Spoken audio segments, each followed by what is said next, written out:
Halo, apa kabar? Senang sekali di kesempatan kali ini ketemu dengan podcast Merapi, yang tentunya pada saat ini ada sesuatu yang menarik yang pengen kita obrolkan selama 30 menit buat kalian semuanya yang lagi nyimak gitu ya. Karena di Boyolali ini semakin asik aja, semakin ramai dengan informasi-informasi yang membangun buat kita semuanya ya. Terlebih kali ini kita mau ngobrolin soal Kadin. Wow, Kadin. Nah, narasumber kita di sini adalah Bapak Muhammad Fajar Sidik. Beliau adalah Ketua Kadin Boyolali. Halo, apa kabar Mas Fajar? Terima kasih Mbak waktunya. Oke, sehat hari ini? Alhamdulillah. Semangat luar biasa dong ya? Harus. Oke, harus nih kan? Semangatnya luar biasa. Oke, kalau kita ngomongin soal Kadin Mas, sebenarnya Kadin itu apa sih gitu? Mungkin bisa dijelaskan kepada masyarakat pendengar. Boleh. Kadin itu Kamar Dagang dan Industri, Mbak. Kamar Dagang dan Industri. Iya, jadi Kadin itu di sini perannya itu membantu pemerintah untuk kita memajukan Kabupaten Boyolali, terutama di sektor pertanian, ada di tourism, ada di perdagangan, dan lain sebagainya, seperti itu, Mbak. Oke, jadi tapi bukan hanya untuk pemerintah saja dong pastinya, tetapi juga para pembisnis. Oke, pembisnis, pengusaha gitu ya Mas ya. Artinya kalau ini sebagai wadah, berarti ini bisa digunakan untuk mereka-mereka yang bergabung, bisa dong?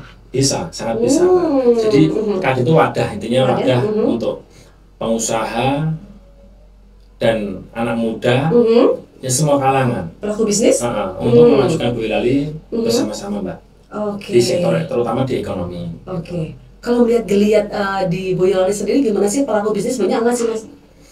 Boyolali sangat banyak lah bisnis, cuma kan keadaan sekarang masih ekonomi masih lesu, jadi mereka masih bertahan, belum bisa ekspansi ke bisnis yang lainnya gitu. Bertahan aja sudah bagus gitu ya Mas ya. Artinya mungkin di sini kita punya Kadin ini yang akan melindungi mereka juga dong. Iya. Kita siap Mbak, membantu, memfasilitasi, dan saya sendiri juga melihat teman-teman itu kan juga ada yang bertahan, ada yang inovasi, dan kita juga akan memfasilitasi Mbak untuk menghubungkan dari pengusaha ke pemerintah gitu untuk bersinergi bersama. Bersinergi. Oke. Sebenarnya Mas Fajar ini sejak kapan nih jadi Ketua Kadin? Mungkin baru 2 bulan ya, sekitaran itu Mbak. 2 bulan 3 bulan ya. Baru 2 bulan 3 bulan, tapi kayaknya di sini sudah apa ya? Pemikirannya sudah banyak sekali ya di Kadin Boyolali. Benar, karena ekonomi itu kan banyak sekali Mbak.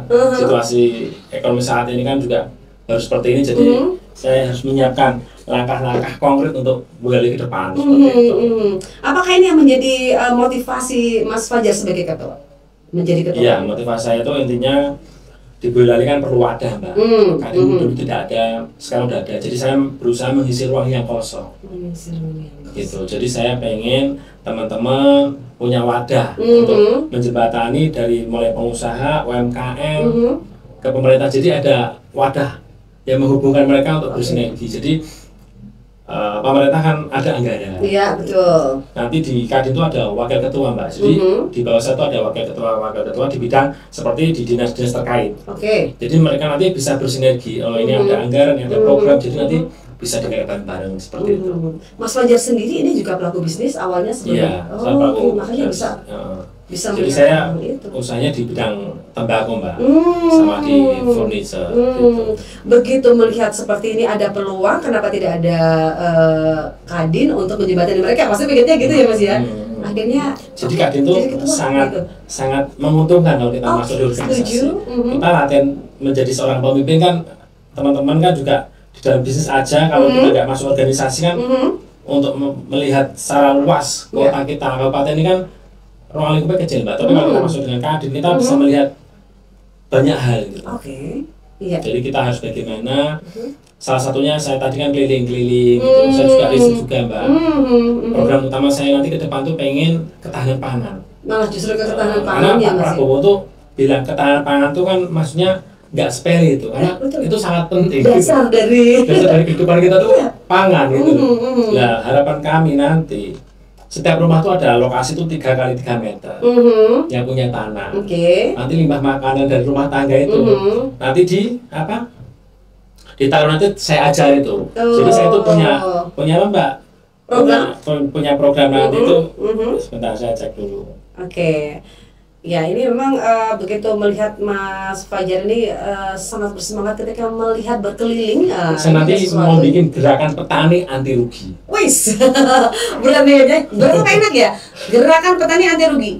Bebas dari jadi saya tuh sudah riset gitu. Kalau teman-teman anak muda kan jarang yang mau bertani. Iya, jelas. Nah, nanti mau saya ajari bertani dan saya pastikan untung dan mudah gitu. Padi itu nggak di sawah, lahan yang besar. Kita ada caranya semua. Ais, ini yang menarik ya. Nanti ini akan berkembang ini kalau misalnya kita dari makanan kita udah bisa sendiri swasembada pangan. Habis itu limbah makanan kita punya pertanggungjawaban dari yang punya hidup kita kan Gusti Allah tuh ngasih kita tuh makan. PR-nya sampahnya dikemanain. Nah, sampahnya juga nanti akan saya kelola, Mbak. Jadi hulu hilir saya pengen merawat alam lah intinya gitu. Kembali ke alam nih. Kembali ke alam. Keren sekali. Oke, Mas, kalau terkait dengan tadi bahwa Mas Fajar melihat ada keunggulan di Boyolali dari peternakan, pertanian, pariwisata, industri pertanian sudah kita spell nih ya. Kalau misalnya dari peternakan apa yang menarik di Boyolali? Jadi gini, Mbak. Sebetulnya kalau kita ngomong ke usaha, itu kan usaha tuh pasti punya keinginan yang tinggi. Mesti kan plus tuh. Harus. Berarti kita cari minusnya. Contoh kita mau ternak.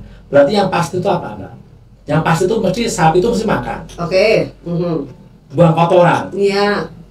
Pipis. Itu pasti. Kalau kita ngomong ke yang lain malah tidak pasti. Kalau kita ngolah dari urin jadi sesuatu, itu jadi hasil. Akhirnya nanti plus minus, ketemunya profit.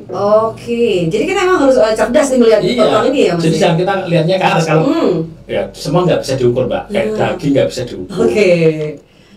Yang jelas-jelas saja lah. Kan kita ngomongin bisnis kan harus menekan cost. Usaha itu paling aman kan menekan cost. Saya udah riset, Mbak. Saya tuh paling bikin pakan ayam paling murah saya bisa. Jadi nanti makanan rumah tangga itu belum event ya, seperti kita punya tempat-tempat event kan banyak limbahnya. Dan itu bisa makanan saya kumpulin, nanti saya fermentasiin, nanti bisa jadi pakan ayam, pakan kambing, pakan semuanya. Dan itu paling murah, paling menang lah itu. Menguntungkan gitu. Profit lagi nih. Sudah saya riset jauh. Ya jadi dari tembakau, furniture akhirnya larinya ke masalah pemanfaatan limbah ini. Karena saya fokusnya di ketahanan pangan, Mbak. Ketahanan pangan tadi ya. Ketahanan pangan aman. Kita kan kontrol di kita. Contoh nih, Mbak, nih punya halaman di belakang 3x3 meter.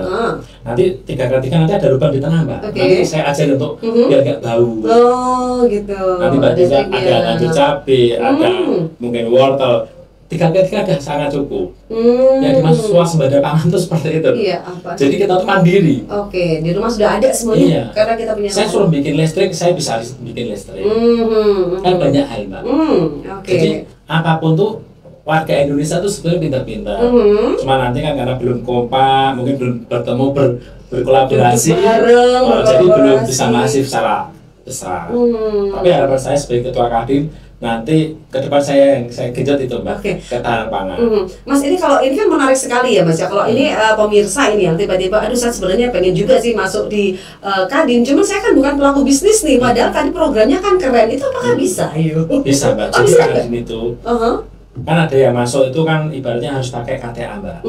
KTA. Anggota, harus punya PT dan harus punya CV. Itu harus masuk anggota gitu, Mbak. Karena itu masuk anggota dulu kan ikut quorum, ikut suara, punya hak suara. Tapi untuk saat ini Kadin tetap kita ada grup ya, Mbak ya. Jadi nanti pengusaha-pengusaha atau mungkin UMKM apapun itu tetap bersinergi sama kita, masuk dalam wilayah kita ya. Untuk bersinergi. Kita siap, Mbak, untuk memajukan Boyolali bersama-sama. Nah, kalau kita sudah berbicara tentang apa yang disampaikan Mas Fajar tadi kan profit asal kita melihat peluang itu dan mau memanfaatkannya ya, Mas ya. Tapi melihat kondisi perekonomian Indonesia saat ini, Mas, gimana nih? Ya, karena Indonesia ini sekarang pasarnya masih lesu, Mbak. Jadi tapi bagi kita pengusaha, Mbak, mereka karena ada banyak teman, mereka kan sharing-sharing, Mbak. Mereka mulai bermain di skala kecil. Jadi yang kemarin mungkin modal besar. Sekarang mereka tuh kalau usaha ya ada yang kolaborasi, ada yang usaha kecil. Kalau usaha kecil mungkin buka penyetan, mungkin modal 10 juta, tiap malam laba 300.000. Nah, mereka akan mengurangi yang resiko-resiko dan mengarah ke yang kebutuhan pokok dulu. Tapi kalau untuk ekspansi pabrik, teman-teman saya rata-rata untuk saat ini dia efisien semua gitu. Lebih enak kalau kita. Dan harapan kami mungkin nanti mungkin beberapa bulan dengan programnya Pak Menteri Keuangan dengan anggaran itu mungkin bisa terserap, nanti mungkin lapangan kerja juga bisa meningkat seperti itu. Tapi kalau posisi UMKM yang tadi Mas Fajar menyampaikan bahwa ini kita pokoknya ya skala kecil-kecil dulu lah, yang penting jalan lah, ibaratnya kan gitu ya Mas. Menurut Mas Fajar gimana nih posisi UMKM dalam perekonomian Indonesia itu sendiri? UMKM harus didukung Mbak. Harus didukung. Contoh kita ngomongnya di Kabupaten Boyolali, UMKM itu sangat banyak Mbak. Cuma mereka dalam produk itu kan mereka nggak bisa optimal karena bikin produk kadang yang penting jadi. Iya, yang penting jadi. Harusnya kan mereka riset dulu. Gitu.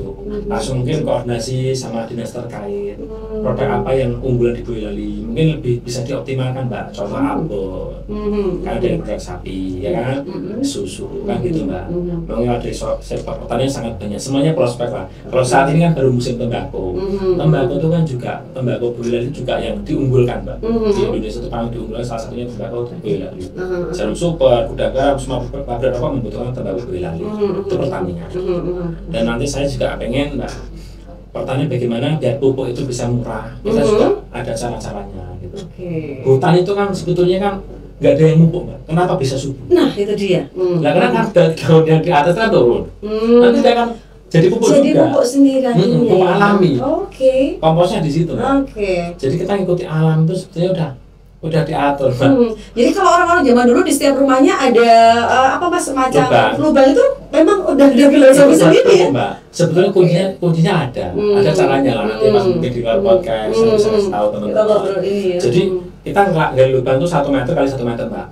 Nanti bawahnya nanti dikasih yang biar oksigen bisa masuk. Dan nanti ada caranya, nanti jadi pupuk itu. Jadi saya udah riset Mbak, di Cipogo udah saya bikin. Di Cipogo sudah jalan ya. Jadi saya bikin padi itu lebar 1 meter, panjangnya paling sekitar 25 meter atau 30 meter. Jadi Mbak, nggak perlu ke sawah-sawah, nggak perlu. Itu panen berapa itu Mas? Polybag juga bisa Mbak. Jadi kita tuh yang nggak bisa itu kan caranya. Kalau caranya udah bisa, semua jadi mudah. Gitu. Jadi kalau misalnya kita jadi anggota Kadin enak banget nih ya dapat jadi kita juga. Kadang kan pengusaha banyak yang mengeluh. Ya kan? Kenapa gitu? Sebetulnya mereka tuh yang dicarikan makan, ketahanan pangan. Kalau makan sudah terpenuhi, udah sangat membantu. Paling dia belinya apa? Bahan bakar, ya kan? Listrik juga nggak banyak. Jadi kebutuhan makan itu kan sangat banyak. Kalau kita bisa mengelola itu dengan baik, saya tadi ke pasar Cipogo, kita lihat di sana banyak sayuran terbuang-buang Mbak. Ya kan? Sayang banget lihatnya ya Mbak. Dan dibuang di tempat sampah itu. Nah itu kalau saya jadiin pupuk itu sangat bisa. Dan di situ ada profit juga, ada kemanfaatan juga. Gitu. Yang belum saya riset itu plastik Mbak. Ya minimal kita bakar lah. Tapi kalau untuk saya riset memang belum saya. Tapi kalau saya itu bisa kita manfaatkan. Kita nandur tuh kita nandur Mbak, kita nandur tuh di tanah-tanah yang belum, ibaratnya belum jadi.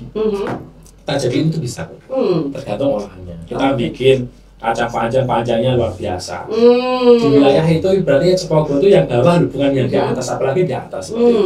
Jadi sangat memungkinkan. Jadi Kadin nanti pengen harapan saya ketahanan pangan teman-teman semua di wilayah sektor kelurahan sampai kecamatan, ketahanan pangan kuat, semuanya ikut kuat. Gitu. Dari diri kita sendiri dulu ya, rumahan lah ya Mas ya. Rumahan dan sampah juga. Kita juga nggak bisa mengolahnya. Akhirnya bisa ngolah. Tempat pembuangan akhirnya juga tidak penuh. Jadi kalau saya pribadi Pak, itu di belakang rumah kalau bisa dikasih 3x3.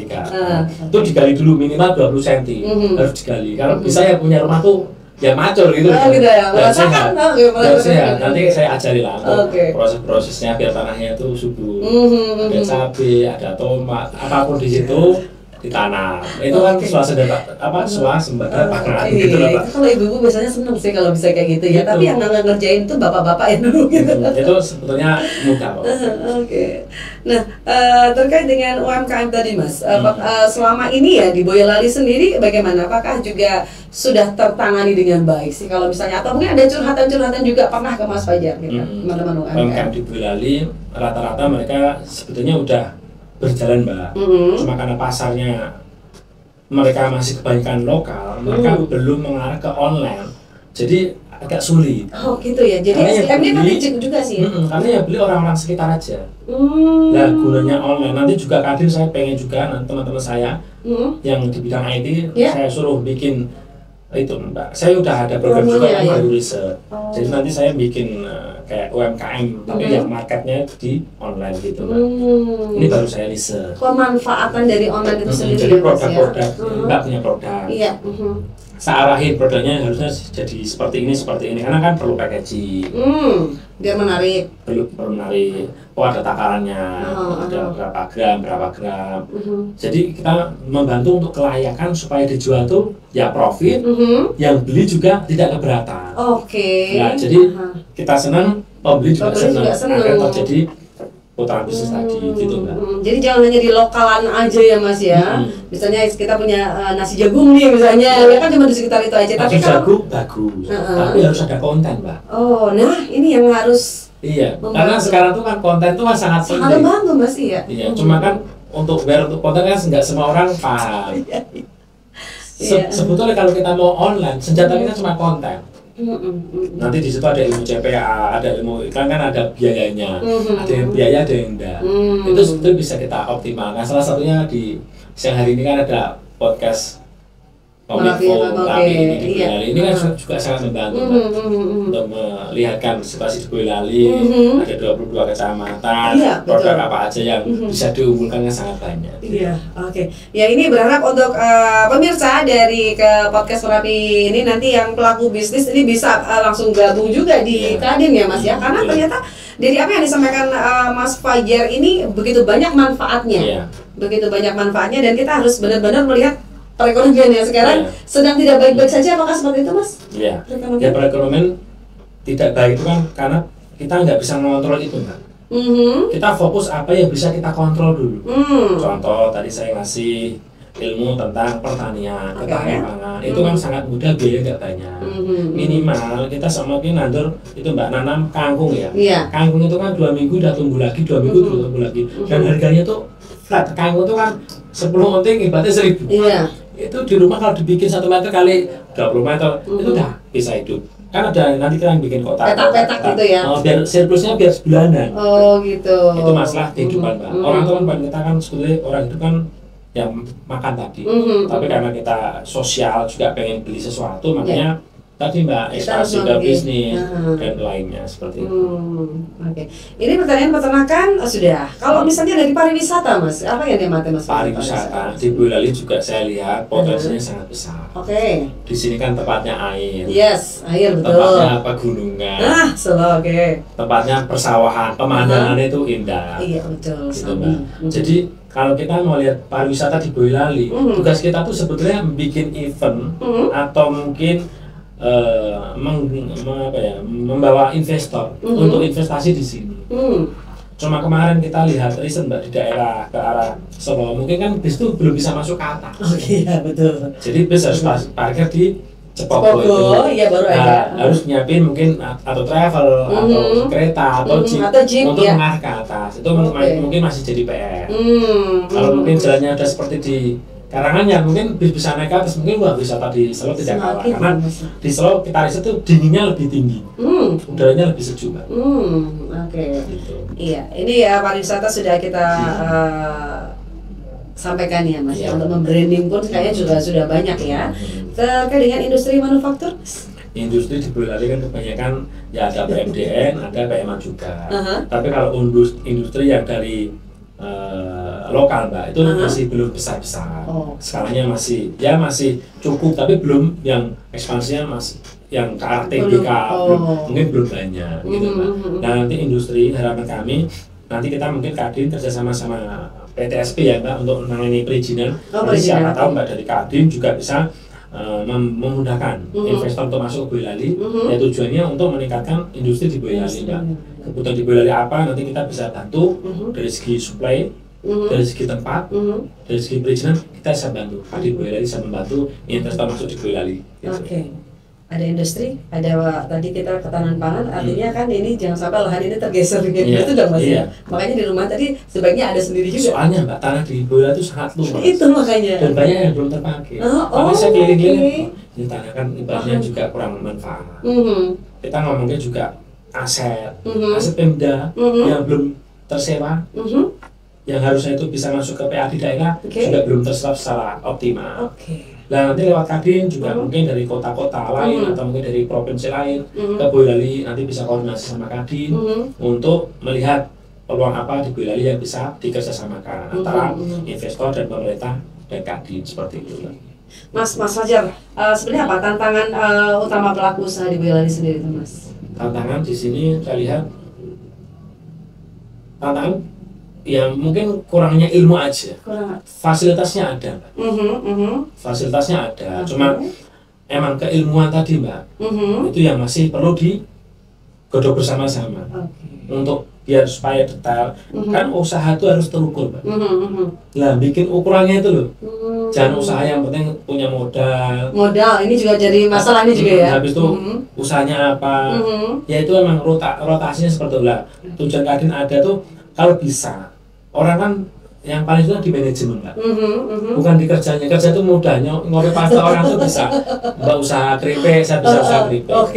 Tapi yang susah itu kan manajemen. Bagaimana uang masuk ke perusahaan, uang dari uang perusahaan, kita sebagai direktur atau mungkin manajer kan harus mungkin kita komisaris pun yang harusnya dapat gaji aja, uang masuk ke perusahaan, itu mungkin masih jalan Mbak. Tapi selagi uang masih satu arah, ya bikin kacau, makanya cash flow-nya saat ini seperti ini gitu. Makanya nggak bisa efektif untuk produktif untuk modal lagi seperti itu.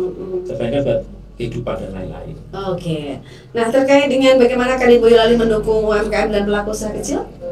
Kadin Boyolali dalam rangka mendukung UMKM Mbak, nanti pelan-pelan kita fokusnya di online Mbak. Jadi kita nanti mau bikin media sosial itu di market UMKM Kabupaten Boyolali.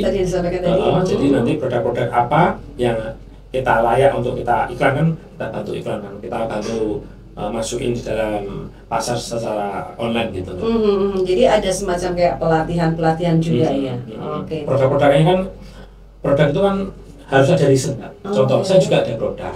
Jadi usaha itu jangan asal membuat gitu aja, maka dari riset dulu ya. Contoh Mbak, usaha yang contoh ini riset ya. Sabun cuci piring, ya, sabun cuci tangan, sabun lantai dan itu kan riset. Dipastikan usaha itu bagus kan harus ada riset. Dari kalangan bawah menengah atas tuh mesti pakai sabun Mbak. Iya pasti menggunakannya. Nah itu riset. Oke ini produk sabun berarti ini dibutuhkan pasar. Iya betul. Mulai dari kalangan bawah sampai atas. Berarti kan kita bikin bargainingnya itu apa? Oh mungkin kualitasnya, apa mungkin baunya, atau mungkin distribusinya. Apalagi sekarang ada MBG. Pasti banyak yang membutuhkan ini kan. Satu kesempatan peluang nih. Satu MBG itu kan membutuhkan sekitar 3.000 food tray Pak. 3.000 food tray kalau kita nyuci itu mungkin butuh 5 sampai 10 liter. Nah itu baru ngomongnya. Kalau kita kalikan quantity udah berapa, kita harus ngomongin nasional. Usaha itu sebetulnya kan mudah. Arahnya tuh kelihatan. Tinggal kita bagi tugas, marketing, ini apa kan jelas toh Mbak. Nah yang gak gampang tuh manajemen tadi yang saya bicarakan ini. Jadi usaha itu cuma pengen, jangan asal pengen si A kok bisa, kita bisa. Karena ukurannya ilmu beda-beda. Ya mungkin ketika ada yang mendengarkan apa yang dikatakan Mas Fajar, wah kayaknya gampang tuh, yuk kita laksanakan. Jangan dulu, karena harus ada tadi ya Mas. Dan usaha kan banyak Mbak, ada dagang, ada pengusaha. Kalau dagang kan berarti kan kita nggak perlu bikin surat izin dan lain-lain. Kita jual apa Mbak, jual keripik 10.000, kita jual 12.000, kan ya bisa. Tapi kalau kita ngomong kita di industri, kita ngomongin produk-produk yang berizin, berarti kan kita harus ngikuti alur dari pemerintah setempat, mulai izinnya harus bagaimana dan lain-lain Mbak. Jadi kalau saran saya Mbak, kalau mau sukses di Boyolali harus punya produk. Dagang bisa sekalinya tapi nggak bisa besar. Paling kita trading Mbak, jual cepat, jual pendek. Tapi kalau kita mau sukses itu harus punya produk, karena produk itu bisa diwariskan dan bisa divaluasi. Jadi kerja keras kita tuh terukur. Tahun berdiri 2010 nih, 2020 nanti harga valuasinya pasti mahal karena ilmu 10 tahun ini dibeli orang Mbak. Riset 10 tahun tadi dibeli orang. Yang mahal risetnya itu udah punya pasar, udah punya bahan bakunya di sini. Orang punya modal tuh pengennya beli Mbak. Tahu jadi dan nggak mau merintis kelamaan. Jadi tahu jadi beli gitu ya. PT-nya ini berapa valuasinya kan? Udah tinggal kita hitung sahamnya berapa lembar, kita bisa saling saham seperti itu Mbak. Jadi kalau mau prosesnya pelan-pelan. Jadi kalau UMKM ya harus nabung uang dulu Mbak. Nanti harus nabung, bikin pabrik, bikin produk, jual, itu pengusaha. Udah bisa membangun Boyolali. Ada perintisan gitu ya Mas, mau ngeliatnya perekonomian ya. Terus untuk program unggulan Kadin Boyolali yang sedang berjalan saat ini apa saja nih Mas? Programnya ya Mbak, ini kan karena Kadin masih baru. Ya. Jadi kita juga baru memetakan Mbak, mana skala prioritas yang harus kita kerjakan dulu. Salah satunya tadi ketahanan pangan. Ketahanan pangan, Karena itu juga program Bapak Presiden. Karena ini juga kelihatannya sepele tapi ini sangat penting. Karena ketahanan pangan itu kan intinya itu sangat penting saya lihat. Jadi ketahanan pangan, kita bisa ngolah pupuk bisa muter itu nanti sampai pertanian. Nanti kan gini Mbak, saya kan yang di Cepogo itu udah saya riset itu mulai dari telur, ayam, sudah saya uji coba, ada kambing. Jadi dari tanah di situ itu muter di situ tuh udah bisa bermanfaat. Kapan-kapan teman-teman kalau mau lihat itu bisa saya lihatin biar pada orang kalau melihat kan auranya kelihatan. Oh iya Mas, bener gitu. Oh ternyata pertanian itu nggak sulit, malah menyenangkan. Orang hidup Mbak kalau udah tinggal di level atas, dia akan turun lagi pengen. Dia pengen hal yang alam gitu. Dia nggak mau ngomong kayak wah, nggak lah Mbak. Jadi bener sekali ya. Rata-rata teman-teman saya pengusaha kalau udah di atas. Jangan tiba-tiba ke alam. Malah yang ke alam. Jadi saya lihat tadi teman-teman yang petani ini malah yang menengah ke atas malah pengen bertani lagi. Iya, Jadi kalau tadi Mas Fajar juga mengatakan sekarang anak-anak muda itu sekarang yang jadi petani itu kayaknya jarang banget. Tetapi mendengar ini semuanya nanti harapannya kan tidak takut kotor karena tadi dengan alam lebih menyenangkan gitu ya Mas ya. Dan pangan itu tersedia. Kita nanti akan low cost. Makanya saat itu bikin anti rugi tadi. Oh iya, petani anti rugi. Makanya saya riset sama teman-teman. Bertani itu berarti menguntungkan. Ya, terus Mas, apa sih sebenarnya harapan Mas Fajar terhadap perekonomian Boyolali mungkin 5 tahun ke depan? Harapannya ya. 5 tahun ke depan. Harapan terhadap perekonomian Boyolali kan ini ada Kadin nih yang menggerakkan nanti UMKM juga, pelaku-pelaku bisnis yang nantinya kan bisa jadi satu dengan Kadin, ada edukasi yang keren-keren tadi kan Mas ya, tidak hanya sekedar aku usaha tak jual udah, tapi tidak ada pengembangan. Tapi dengan Kadin kan kita ada banyak manfaat. Nah, 5 tahun ke depan dengan adanya Kadin ya Mbak, harapan kami ya nanti di Kabupaten Boyolali pengusaha rata-rata punya izin, punya CV atau punya PT. Karena kalau kita mau besar itu akadnya harus benar dulu, mulainya harus benar dulu Mbak. Jadi dia kalau punya PT dia akan punya SOP. Sama kita minggu kerjain ini, minggu depan kerjain apa, minggu depan kerjain ada sistemnya. Tapi kalau kita perorangan, perorangan biasanya pada perorangan. Perorangan biasanya pusingnya diulang-ulang. Karena dia Superman. Apa sendiri gitu. Iya, harusnya seperti. Gitu. Jadi ini Mbak ini ahli apa, ini ahli apa. Kita bagian yuk, direkturnya siapa, mungkin komisar siapa. Kan itu lebih bisa di satu untuk Boyolali juga pendapatan daerah kan meningkat. Betul. Sama perusahaan yang resmi, ada PP dan lain-lain. Iya. Di selain UMKM juga naik level Mbak. Karena dia yang tahunya cuma goreng kerupuk, jual kerupuk, akhirnya dia bikin CV. Akhirnya dia bisa ekspor. Akhirnya dia bisa diferensiasi dari produk-produk itu bisa beda-beda seperti itu. Baik Mas, pesan terakhir Anda untuk pendengar podcast saat ini, untuk pemirsa podcast apa ini?